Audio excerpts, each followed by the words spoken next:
ನಿಮಗೆ ಬೇಗನೆ ಮದುವೆ ಆಗ್ತಾ ಇಲ್ಲ, ನಿಮಗೆ ಹೆಣ್ಣು ಸಿಗ್ತಿಲ್ಲ ಅಂಥೇಳಿ ನೀವು ಸಿಕ್ಕ ಮಹಿಳೆಯರ ರಿಟೈರ್ಮೆಂಟ್ ಪ್ಲ್ಯಾನ್ ಆಗೋಕ್ಕೆ ಹೋಗಬೇಡಿ. ನೀವು ಹುಡುಗಿಯರ ಬ್ಯಾಕಪ್ ಪ್ಲ್ಯಾನ್ ಆಗಬೇಡಿ. ನೀವು ಸಿಂಗಲ್ ಆಗಿದ್ದರೂ ಕೂಡ ನಡೆಯುತ್ತೆ. ನೀವೇನು ಸಿಂಗಲ್ ಆಗಿದ್ದರೆ ಸತ್ತೋಗಲ್ಲ. ಈ ಜಗತ್ತಿನಲ್ಲಿ ಸಿಂಗಲ್ ಆಗಿದ್ದುಕೊಂಡು ಬಿಟ್ಟು ಯಾರೂ ಸತ್ತಿಲ್ಲ. ಆದರೆ ತಪ್ಪಾದ ಹುಡುಗಿಯರೊಂದಿಗೆ, ಕೆಟ್ಟ ಹುಡುಗಿಯರೊಂದಿಗೆ ಮದುವೆ ಆಗಿಬಿಟ್ಟು ಭಾಳಷ್ಟು ಜನ ಸತ್ತೋಗಿದ್ದಾರೆ. ಅದಕ್ಕಾಗಿ ನೀವು ಗೋಲ್ಡ್ ಡಿಗ್ಗರ್ಗಳನ್ನು, ಪ್ಲೇ ಗರ್ಲ್ಗಳನ್ನು ಮದುವೆ ಆಗಿಬಿಟ್ಟು ನರಕ ಅನುಭವಿಸೋಕ್ಕೆ ಹೋಗಬೇಡಿ. ಸದ್ಯಕ್ಕೆ ಬಹಳಷ್ಟು ಜನ ಹೆಣ್ಮಕ್ಕಳು ತಮ್ಮ ಲೈಫಲ್ಲಿ ಪ್ರೀತಿ, ಪ್ರೇಮ, ಪಾರ್ಟಿ ಅಂಥೇಳಿ ಎಲ್ಲವನ್ನ ಮುಗಿಸಿಬಿಟ್ಟು ಸಿಕ್ಕಾಪಟ್ಟೆ ಮಜಾ ಮಾಡಿಬಿಟ್ಟು ಕೊನೆಯಲ್ಲಿ ಹುಡುಗರನ್ನು ಮದುವೆ ಎಂಬ ನೆಪದಲ್ಲಿ ರಿಟೈರ್ಮೆಂಟ್ ಪ್ಲ್ಯಾನ್ ಥರ ಬಳಸಿಕೊಳ್ತಾ ಇದ್ದಾರೆ. ಮದುವೆ ಆಗಿಬಿಟ್ಟು ಅವರನ್ನೇ ಬ್ಯಾಕಪ್ ಪ್ಲ್ಯಾನ್ ಥರ ಬಳಸಿಕೊಳ್ತಾ ಇದ್ದಾರೆ ಮತ್ತು ಹುಡುಗರ ಲೈಫನ್ನು ಹಾಳು ಮಾಡ್ತಾ ಇದ್ದಾರೆ. ಅವರಿಗೆ ಬದುಕಿರುವಾಗಲೇ ನರಕ ತೋರಿಸ್ತಾ ಇದ್ದಾರೆ. ಹೇಗೆ ಅನ್ನೋದನ್ನು ನಾನೀಗ ಎಕ್ಸ್ಪ್ಲೇನ್ ಮಾಡುವೆ, ಕೇರ್ಫುಲ್ಲಾಗಿ ಕೇಳಿ. ಮುಂಚೆ ನಮ್ಮ ಜನ ನಮ್ಮ ಹುಡುಗಿಗೆ ಒಂದೊಳ್ಳೆ ಹುಡುಗ ಸಿಕ್ಕರೆ ಸಾಕು ಅಂಥೇಳಿ ಹರಕೆಗಳನ್ನು ಹೊತ್ಕೊತಾ ಇದ್ದರು. ಆದರೆ ಈಗ ಕಾಲ ರಿವರ್ಸ್ ಆಗಿಬಿಟ್ಟಿದೆ. ಸದ್ಯಕ್ಕೆ ಜನ ನಮ್ಮ ಹುಡುಗನಿಗೆ ಒಂದೊಳ್ಳೆ ಹುಡುಗಿ ಸಿಕ್ಕರೆ ಸಾಕಪ್ಪ, ಒಬ್ಬಳು ಒಳ್ಳೆ ಸೊಸೆ ಸಿಕ್ಕರೆ ಸಾಕಪ್ಪ ಅಂಥೇಳಿ ಪರಿಯಾಗಿ ಬೇಡಿಕೊಳ್ತಾ ಇದ್ದಾರೆ. ಅಷ್ಟರ ಮಟ್ಟಿಗೆ ಹುಡುಗಿಯರು ದಾರಿ ತಪ್ಪೋಗ್ಬಿಟ್ಟಿದ್ದಾರೆ. ಪ್ರೀತಿ, ಪ್ರೇಮ, ಪಾರ್ಟಿ ಅಂತ ಹೇಳ್ಬಿಟ್ಟು ಸಿಕ್ಕವರ ಜೊತೆಗೆ ಸುತ್ತಬಿಟ್ಟು ಸಿಕ್ಕವರ ಜೊತೆಗೆ ಮಲಗಿಬಿಟ್ಟು ಏನೇನು ಮಾಡಬಾರ್ದು ಅದನ್ನೆಲ್ಲವನ್ನು ಮಾಡಿಬಿಟ್ಟು ಕೊನೆಗೆ ಸತಿ ಸಾವಿತ್ರಿ ಥರ, ಸಜ್ಜನರ ಥರ ಬಕ್ರಾಗಳನ್ನು, ಶ್ರೀಮಂತರನ್ನು ಮದುವೆ ಆಗಿಬಿಟ್ಟು ಅವರನ್ನು ಟ್ರ್ಯಾಪಲ್ಲಿ ಕೆಡುತ್ತಾ ಇದ್ದಾರೆ. ಅವರನ್ನು ರಿಟೈರ್ಮೆಂಟ್ ಪ್ಲ್ಯಾನ್ ಥರ ಬಳಸಿಕೊಳ್ತಾ ಇದ್ದಾರೆ. ನಾನು ಹುಡುಗಿಯರನ್ನು ಹರ್ಟ್ ಮಾಡುವುದಕ್ಕಾಗಿ, ಅವರಿಗೆ ಇನ್ಸಲ್ಟ್ ಮಾಡುವುದಕ್ಕಾಗಿ ಇದನ್ನು ಹೇಳ್ತಾ ಇಲ್ಲ.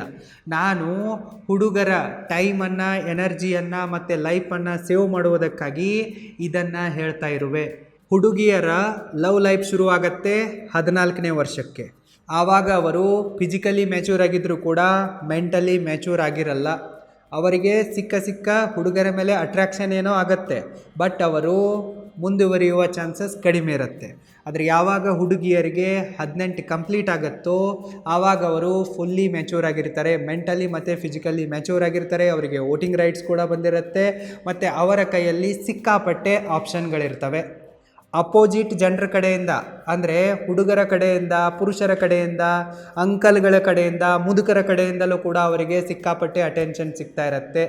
ಏನು ಮಾಡ್ದೇನೆ ಅವರಿಗೆ ರಾಜ ಮರ್ಯಾದೆ ಸಿಗ್ತಾ ಇರುತ್ತೆ. ನಮ್ಮ ಹತ್ರ ಸಿಕ್ಕಾಪಟ್ಟೆ ಆಪ್ಷನ್ಗಳಿವೆ, ಎಲ್ಲರೂ ಕೂಡ ನಾಯಿಗಳ ಥರ ನಮ್ಮೆಡೆಗೆ ಅಟೆನ್ಷನ್ ಕೊಡ್ತಾ ಇದ್ದಾರೆ, ಟೈಮ್ ಕೊಡ್ತಾ ಇದ್ದಾರೆ, ರೆಸ್ಪೆಕ್ಟ್ ಕೊಡ್ತಾ ಇದ್ದಾರೆ ಅಂತೇಳ್ಬಿಟ್ಟು ಅವರ ಕೊಬ್ಬು ಜಾಸ್ತಿ ಆಗುತ್ತೆ. ಫೀಮೇಲ್ ಈಗೋ ಬೂಸ್ಟ್ ಆಗಿಬಿಡುತ್ತೆ, ಅಟ್ಟಕ್ಕೇರ್ಬಿಡುತ್ತೆ.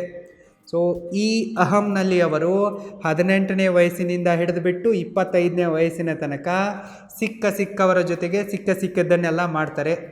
ಪ್ರೀತಿ, ಪ್ರೇಮ, ಪಾರ್ಟಿ ಅಂತ ಹೇಳಿಬಿಟ್ಟು ತಮ್ಮ ವರ್ಜಿನಿಟಿಯನ್ನು ಬಹಳಷ್ಟು ಹುಡುಗರೊಂದಿಗೆ, ಪುರುಷರೊಂದಿಗೆ ಕಳ್ಕೊಂಡ್ಬಿಡ್ತಾರೆ. ಅವರು ಗಂಡ್ಮಕ್ಕಳನ್ನು ಎಕ್ಸ್ಪ್ಲೋರ್ ಮಾಡಿಬಿಡ್ತಾರೆ. ಬಟ್ಟೆಗಳನ್ನು ಬದಲಾಯಿಸಿದಂತೆ ಬಾಯ್ ಫ್ರೆಂಡ್ಗಳನ್ನು ಬದಲಾಯಿಸ್ತಾ ಹೋಗ್ತಾರೆ. ಅವರು ಒಳ್ಳೆ ಹುಡುಗರ ಜೊತೆಗೆ ದೋಸ್ತಿಗಳನ್ನು ಬೆಳೆಸಲ್ಲ, ಪ್ರೀತಿಗಳನ್ನು ಕೂಡ ಮಾಡಲ್ಲ. ಸೊ ಯಾರು ಬ್ಯಾಡ್ ಬಾಯ್ಗಳಿರ್ತಾರೋ, ಯಾರು ಸಿಂಪ್ಗಳಿರ್ತಾರೋ, ಯಾರು ನಾಲಾಯಕಿಗಳಿರ್ತಾರೋ, ಯಾರು ಫ್ರಾಡು ಕ್ರಿಮಿನಲ್ಗಳಿರ್ತಾರೋ, ಯಾರು ಛಪ್ರಿಗಳಿರ್ತಾರೋ, ಥರ್ಡ್ ಕ್ಲಾಸ್ಗಳಿರ್ತಾರೋ, ಸೊ ಅಂಥವರ ಜೊತೆಗೇ ಇವರು ಪ್ರೀತಿ, ಪ್ರೇಮ ಸಂಬಂಧಗಳನ್ನು ಬೆಳೆಸ್ತಾರೆ ಮತ್ತು ತಾವೇ ತಮ್ಮನ್ನು ಹಾಳು ಮಾಡಿಕೊಳ್ತಾರೆ. ಸೊ ಯಾವಾಗ ಇವರಿಗೆ 25 ಆಗತ್ತೋ ಆವಾಗ ಇವರಿಗೆ ಸ್ವಲ್ಪ ಸುಸ್ತಾಗತ್ತೆ. ಆವಾಗ ಇವರಿಗೆ ತಾವು ಮಾಡಿದ ತಪ್ಪಿನ ಅರಿವಾಗೋಕ್ಕೆ ಶುರುವಾಗಿಬಿಡುತ್ತೆ. ಆವಾಗ ಇವರು ಹುಡುಗರಿಗೆ ಬೈಯೋಕ್ಕೆ ಶುರು ಮಾಡಿಬಿಡ್ತಾರೆ. ಸೊ ಹುಡುಗರು ಎಲ್ಲ ಒಂದೇ ಥರ ಇರ್ತಾರೆ, ಹುಡುಗರಿಗೆ ಬರೀ ಹೆಣ್ಮಕ್ಕಳ ದೇಹ ಅಷ್ಟೇ ಬೇಕಾಗಿರುತ್ತೆ ಅಂಥೇಳಿ ಬೈಯೋಕ್ಕೆ ಶುರು ಮಾಡಿಬಿಡ್ತಾರೆ. ಯಾವ ಹುಡುಗಿ ಹತ್ರ ಪುರುಷರಿಗೆ ಕೊಡೋಕ್ಕೆ ತನ್ನ ದೇಹವನ್ನು ಬಿಟ್ಟು ಬೇರೆ ಏನೂ ಇರಲ್ವೋ, ಸೊ ಆಕೆ ಮಾತ್ರ ಈ ರೀತಿ ಬೈತಾ ಇರ್ತಾಳೆ. ಯಾವ ಹುಡುಗಿಗೆ ಸ್ವಲ್ಪ ಬುದ್ಧಿ ಇರುತ್ತೋ, ಮ್ಯಾಚುರಿಟಿ ಇರುತ್ತೋ, ಆಕೆ ತನ್ನ ಕಂಟ್ರೋಲನ್ನು ಕಾಯ್ಕೊಂಡಿರ್ತಾಳೆ, ಎಲ್ಲರೊಂದಿಗೂ ಸ್ಟ್ರಾಂಗ್ ಆದ ಬೌಂಡ್ರಿಗಳನ್ನು ಸೆಟ್ ಮಾಡ್ಕೊತಾಳೆ, ತನ್ನ ಪವಿತ್ರತೆಯನ್ನು ಕಾಯ್ಕೊತಾಳೆ. ಆದರೆ ಈ ಸ್ಟುಪಿಡ್ ಆಗಿರುವ ಹುಡುಗಿಯರು ಎಲ್ಲವನ್ನ ಕೂಡ ಕಳ್ಕೊಂಡಿರ್ತಾರೆ. ಸಿಕ್ಕವರ ಜೊತೆಗೆ ಸುತ್ತಿಬಿಟ್ಟು ಮಲಗಿಬಿಟ್ಟು ಈಗ ಎಲ್ಲರನ್ನ ಕೂಡ ಬ್ಲೇಮ್ ಮಾಡ್ತಾ ಇರ್ತಾರೆ. ಈಗ ಇವರಿಗೆ ನಿಜವಾದ ಪ್ರೀತಿಯ ಮಹತ್ವ ಗೊತ್ತಾಗ್ಬಿಡುತ್ತೆ.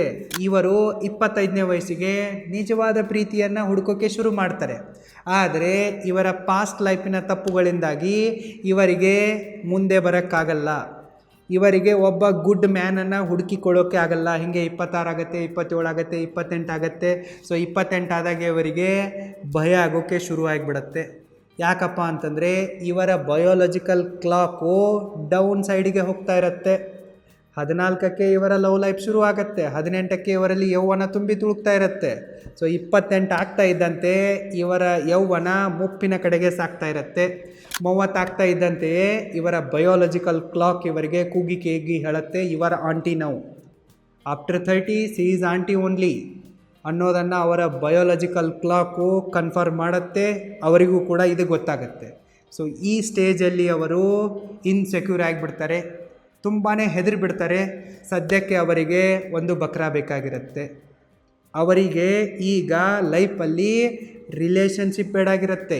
ಈಗ ಅವರಿಗೆ ಲೈಫಲ್ಲಿ ಸ್ಟೆಬಿಲಿಟಿ ಬೇಕಾಗಿರುತ್ತೆ. ಮುಂದೆ ನನ್ನ ಲೈಫು ಹೇಗೆ, ಜೀವನ ಪೂರ್ತಿ ಯಾರು ನನ್ನ ಎಲ್ಲ ಖರ್ಚುಗಳನ್ನು ನೋಡ್ಕೊತಾರೆ ಅನ್ನೋ ಭಯ ಕಾಡೋಕ್ಕೆ ಶುರು ಆಗಿಬಿಟ್ಟಿರುತ್ತೆ. ಅದಕ್ಕಾಗಿ ಈಗ ಅವರು 30ನೇ ವಯಸ್ಸಿಗೆ ರಿಟೈರ್ಮೆಂಟ್ ಪ್ಲ್ಯಾನನ್ನು ಮಾಡ್ತಾ ಇರ್ತಾರೆ. ಅದಕ್ಕಾಗಿಯೇ ಅವರು ನಿಮ್ಮನ್ನು ಮದುವೆ ಆಗ್ತಾ ಇರ್ತಾರೆ. ನೀವು ಸುಂದರವಾಗಿದ್ದೀರಾ, ನೀವು ಸಕ್ಸಸ್ಫುಲ್ ಆಗಿದ್ದೀರಾ, ನೀವು ಒಳ್ಳೆಯ ವ್ಯಕ್ತಿ ಇದ್ದೀರಾ, ನಿಮ್ಮ ಕ್ಯಾರೆಕ್ಟರ್ ಚೆನ್ನಾಗಿದೆ, ನಿಮ್ಮ ಗುಣವನ್ನು ನೋಡಿ ಅವರು ಮದುವೆ ಆಗ್ತಾ ಇರಲ್ಲ. ಬರೀ ಅವರು ನಿಮ್ಮ ಹತ್ರ ಇರುವ ಹಣವನ್ನು, ನೀವು ಎಷ್ಟು ಅವರಿಗೆ ರಿಸೋರ್ಸ್ಗಳನ್ನ ಪ್ರೊವೈಡ್ ಮಾಡ್ತೀರಾ, ಎಷ್ಟು ಅವ್ರ ಮೇಲೆ ದುಡ್ಡನ್ನು ಖರ್ಚು ಮಾಡ್ತೀರಾ ಅನ್ನೋದನ್ನು ನೋಡಿ ಮದುವೆ ಆಗ್ತಾ ಇರ್ತಾರೆ. ಸೊ ಅವರು ನಿಮ್ಮನ್ನು ಮದುವೆ ಆಗೋದು ಅವರ ರಿಟೈರ್ಮೆಂಟ್ ಪ್ಲ್ಯಾನಿಂಗೋಸ್ಕರ. ಸದ್ಯಕ್ಕೆ ಅವಳ ಹತ್ರ ಯಾವುದೇ ಸೇಫ್ ಆದ ಆಪ್ಷನ್ಗಳಿಲ್ಲ. ಆಕೆಗೆ ಲೈಫ್ ಸೇಫ್ಟಿ ಬೇಕಾಗಿದೆ, ಲೈಫಲ್ಲಿ ಸ್ಟೆಬಿಲಿಟಿ ಬೇಕಾಗಿದೆ, ಬಟ್ ಅವಳಿಗೆ ಆಪ್ಷನ್ಗಳಿಲ್ಲ. ಪಾಸ್ಟ್ ಲೈಫ್ನಲ್ಲಿ ಆಕೆ 10 ಪುರುಷರನ್ನು ಎಕ್ಸ್ಪ್ಲೋರ್ ಮಾಡಿ ಬಿಟ್ಟಿದ್ದಾಳೆ. ಸೊ ಅವಳ ಹತ್ರ ಕೊಡೋಕ್ಕೇನೂ ಇಲ್ಲ ಶರೀರ ಬಿಟ್ಟರೆ. ಆಕೆ ಮೆಂಟಲಿ ಫಿಸಿಕಲಿ ಮಿಸ್ಯೂಸ್ ಆಗಿದ್ದಾಳೆ. ಆಕೆ ಬಹಳಷ್ಟು ಎಮೋಷ್ನಲ್ ಬ್ಯಾಗೇಜಸ್ಗಳನ್ನ ಕ್ಯಾರಿ ಮಾಡಿಕೊಂಡು ಬರ್ತಾ ಇದ್ದಾಳೆ. ಎಮೋಷ್ನಲಿ ಆಕೆ ತುಂಬಾ ಗಾಯಗೊಂಡಿದ್ದಾಳೆ.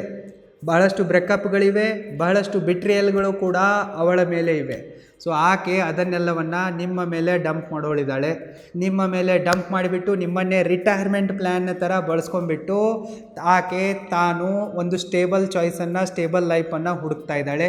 ಅದಕ್ಕಾಗಿಯೇ ಆಕೆ ನಿಮ್ಮನ್ನು ಮದುವೆ ಆಗೋಕ್ಕೆ ಒಂದು ಬಲೆಯನ್ನು ಬೀಸ್ತಾಳೆ. ಸದ್ಯಕ್ಕೆ ಆಕೆ ಯಾವುದನ್ನು ಕೂಡ ಡಿಮ್ಯಾಂಡ್ ಮಾಡುವ ಪರಿಸ್ಥಿತಿಯಲ್ಲಿ ಇರಲ್ಲ. ಜಸ್ಟ್ ಆಕೆ ನಿಮ್ಮನ್ನು ಟ್ರ್ಯಾಪಲ್ಲಿ ಬೀಳಿಸಿಬಿಡ್ತಾಳೆ. ಆ ಟ್ರ್ಯಾಪ್ ಯಾವುದಪ್ಪ ಅಂತಂದರೆ ಮದುವೆ. ಇಲ್ಲಿ ಆಕೆ ರಿಟೈರ್ಮೆಂಟ್ ಪ್ಲ್ಯಾನನ್ನು ಕೂಡ ನಿಮ್ಮೊಂದಿಗೆ ಮಾಡ್ತಾ ಇದ್ದಾಳೆ. ಜೊತೆಗೆ ನಿಮ್ಮನ್ನು ಬ್ಯಾಕಪ್ ಆಪ್ಷನ್ ಆಗಿ ಕೂಡ ಬಳಸಿಕೊಳ್ತಾ ಇದ್ದಾಳೆ. ಒಂದು ವೇಳೆ ನಿಮ್ಮೊಂದಿಗೆ ಮದುವೆ ಸಂಬಂಧ ನಡೀಲಿಲ್ಲಪ್ಪ ಅಂತಂದರೆ ಆಕೆ ಅಂದುಕೊಂಡಂಗೆ ಆಕೆ ನಿಮಗೆ ಡಿವೋರ್ಸ್ ಕೊಡ್ತಾಳೆ, ನಿಮ್ಮನ್ನು ದೋಚ್ತಾಳೆ, ಮತ್ತು ತನ್ನ ಲೈಫನ್ನು ಸಿಂಗಲ್ ಆಗಿ ಇಂಡಿಪೆಂಡೆಂಟಾಗಿ ಎಂಜಾಯ್ ಮಾಡ್ತಾಳೆ. ಮತ್ತು ಹೊಸ ಬಾಯ್ ಫ್ರೆಂಡ್ಗಳನ್ನು ಸೆಲೆಕ್ಟ್ ಮಾಡ್ಕೊತಾಳೆ. ಇಲ್ಲವೇ ಹಳೆಯ ಅವಳ ಲಿಸ್ಟಲ್ಲಿ ಸಿಕ್ಕಾಪಟ್ಟೆ ಬಾಯ್ ಫ್ರೆಂಡ್ಗಳು ಆಲ್ರೆಡಿ ಖಾಲಿ ಬಿದ್ದಿರ್ತಾರೆ. ಸೊ ನಿಮ್ಮಿಂದ ದುಡ್ಡನ್ನು ದೋಚ್ತಾಳೆ, ನಿಮಗೆ ಡಿವೋರ್ಸ್ ಕೊಡ್ತಾಳೆ, ಮತ್ತು ಅಲ್ಲಿ ಹೋಗಿ ತನ್ನ ಲೈಫನ್ನು ಎಂಜಾಯ್ ಮಾಡ್ತಾಳೆ. ಸೊ ನೀವೇನಾದರೂ ಅವಳಿಗೆ ದುಡ್ಡು ಕೊಡಲಿಲ್ಲಪ್ಪ ಅಂತಂದರೆ ಸರ್ಕಾರಿ ಹುದ್ದೆಯಲ್ಲಿ ಅವಳಿಗೆ ಅನುಕಂಪದ ನೌಕರಿ ಸಿಗತ್ತೆ. ಡಿವೋರ್ಸ್ಡ್ ಆಗಿರುವ ಮಹಿಳೆಯರಿಗೆ ಸೆಪರೇಟ್ ಆಗಿರುವ ರಿಸರ್ವೇಷನ್ ಇದೆ ಕೆಲವೊಂದಿಷ್ಟು ರಾಜ್ಯಗಳಲ್ಲಿ. ಸೊ ಅದನ್ನು ಆಕೆ ಬಳಸಿಕೊಳ್ತಾಳೆ, ಸರ್ಕಾರಿ ನೌಕರಿಗೆ ಅಪ್ಲೈ ಮಾಡ್ತಾಳೆ, ಅದನ್ನು ಕೂಡ ತೆಗೆದುಕೊಂಡ್ಬಿಟ್ಟು ತನ್ನ ಲೈಫನ್ನು ಎಂಜಾಯ್ ಮಾಡ್ತಾಳೆ. ಸೊ ಮುಂಚೆ ಕೂಡ ಯೌವನದಲ್ಲಿದ್ದಾಗಲೂ ಕೂಡ ಆಕೆ ತನ್ನ ಲೈಫನ್ನು ತನಗಿಷ್ಟ ಬಂದಂತೆ ಎಂಜಾಯ್ ಮಾಡಿದ್ಲು. ಸೊ 18ಕ್ಕೆ ಅವಳ ಹತ್ರ ಚಾಯ್ಸ್ ಇದ್ವು, ಆದರೆ ನಿಮ್ಮ ಹತ್ರ ಚಾಯ್ಸ್ ಇರಲಿಲ್ಲ. ನೀವು ತೆಪ್ಪಗೆ ಸ್ಟಡಿ ಮಾಡ್ತಾಯಿದ್ರಿ. 25ನೇ ವಯಸ್ಸಿಗೆ ಬಂದಾಗ ಆಕೆಗೆ ನಿಜವಾದ ಪ್ರೀತಿ ಬೇಕಾಗಿತ್ತು. ಆದರೆ ನಿಮಗೆ ಆವಾಗ ಲೈಫಲ್ಲಿ ಏನು ಮಾಡೋದೇ ಅನ್ನೋದೇ ಗೊತ್ತಾಗ್ತಾ ಇರಲಿಲ್ಲ. ಜಸ್ಟ್ ನೀವು ಕಾಲೇಜ್ ಎಜುಕೇಷನ್ ಮುಗಿಸ್ಕೊಂಡ್ಬಂದುಬಿಟ್ಟು ಜಾಬಿಗಾಗಿ, ಬಿಸ್ನೆಸ್ಗಾಗಿ ಸ್ಟ್ರಗಲ್ ಮಾಡ್ತಾಯಿದ್ರಿ, ತಯಾರಿ ಮಾಡ್ತಾಯಿದ್ರಿ. ನೀವು 5 ವರ್ಷ ಕಷ್ಟಪಟ್ಟಿದ್ದೀರಾ ಹಗಲು ರಾತ್ರಿ. ಅದಕ್ಕಾಗಿಯೇ 30ಕ್ಕೆ ನೀವು ಫೈನಾನ್ಷಿಯಲಿ ಸ್ಟೇಬಲ್ ಆಗಿದ್ದೀರಾ, ರಿಚ್ ಆಗಿದ್ದೀರಾ, ಸಕ್ಸಸ್ಫುಲ್ ಆಗಿದ್ದೀರಾ. ಅದಕ್ಕೆ ಆಕೆಗೆ ಈಗ 30ರ ಆಂಟಿಗೆ ನಿಮ್ಮಲ್ಲಿ ಫ್ಯೂಚರ್ ಕಾಣಿಸ್ತಾ ಇದೆ. ಆದರೆ ಯಾವಾಗ ನೀವು ಸ್ಟ್ರಗಲ್ ಮಾಡ್ತಾಯಿದ್ರು, ಯಾವಾಗ ನೀವು ಕಷ್ಟಪಡ್ತಾಯಿದ್ರು, ಆವಾಗ ಆಕೆಗೆ ನೀವು ಬೇಕಾಗಿರಲಿಲ್ಲ. ನಿಮ್ಮನ್ನು ಆಕೆ ಆಪ್ಷನ್ ಲಿಸ್ಟಲ್ಲಿ ಇಟ್ಟಿದ್ಲು. ಆವಾಗ ಆಕೆ ನಿಮ್ಮನ್ನು ಇಗ್ನೋರ್ ಮಾಡಿದ್ಲು, ರಿಜೆಕ್ಟ್ ಮಾಡಿದ್ಲು. ಬಟ್ ಈಗ ನಿಮ್ಮನ್ನು ಈ ಎಲ್ಲ 30ರ ಆಂಟಿಯರು ಎಕ್ಸೆಪ್ಟ್ ಮಾಡಿಕೊಳ್ಳೋಕ್ಕೆ ತುದಿಗಾಲ ಮೇಲೆ ನಿಂತಿದ್ದಾರೆ. ಯಾಕಪ್ಪ ಅಂತಂದರೆ ನೀವು ಅವರ ರಿಟೈರ್ಮೆಂಟ್ ಪ್ಲ್ಯಾನ್ ಆಗಿದ್ದೀರಾ, ನೀವು ಅವರ ಬ್ಯಾಕಪ್ ಪ್ಲ್ಯಾನ್ ಆಗಿದ್ದೀರಾ, ನೀವು ಬಲಿಕ ಬಕ್ರ ಆಗಿದ್ದೀರಾ. ಈ ಒಂದು ಗೇಮನ್ನು ಅರ್ಥ ಮಾಡ್ಕೊಳ್ಳಿ, ಈ ಒಂದು ಟ್ರ್ಯಾಪಲ್ಲಿ ಬೀಳಕ್ಕೆ ಹೋಗ್ಬಿಡಿ. ಸೊ ನೀವು ಈಗ 30ರಲ್ಲಿದ್ದೀರಾ, ಸಕ್ಸಸ್ಫುಲ್ ಆಗಿದ್ದೀರಪ್ಪ ಅಂತಂದರೆ ಇಂಥವರನ್ನು ಮದುವೆ ಆಗೋಕ್ಕೆ ಹೋಗ್ಬಿಡಿ. Go for Young girls. ಯಾರು 24ನೇ ವಯಸ್ಸಲ್ಲಿದ್ದಾರೋ, 25ನೇ ವಯಸ್ಸಲ್ಲಿದ್ದಾರೋ, ಯಾರ ಪಾಸ್ಟು ಕ್ಲೀನ್ ಆಗಿದೆನೋ, ಕ್ಲಿಯರ್ ಆಗಿದೆನೋ, ಸೊ ಅಂಥವರನ್ನು ನೀವು ಲೈಫ್ ಪಾರ್ಟ್ನರಾಗಿ ಚೂಸ್ ಮಾಡ್ಕೊಳ್ಳಿ. ನೀವು ರಿಚ್ ಆ್ಯಂಡ್ ಸಕ್ಸಸ್ಫುಲ್ ಆಗಿದ್ದೀರಪ್ಪ ಅಂತಂದರೆ ನಿಮ್ಮ ಹತ್ರ ಸೆಲೆಕ್ಷನ್ ಪವರ್ ಇರುತ್ತೆ, ಯಾಕಂದರೆ ನಿಮ್ಮ ಹತ್ರ ಆಯ್ಕೆಗಳಿವೆ. ಗಂಡು ಮಕ್ಕಳ ಲೈಫ್ ಶುರುವಾಗೋದೇ 30ನೇ ವರ್ಷಕ್ಕೆ.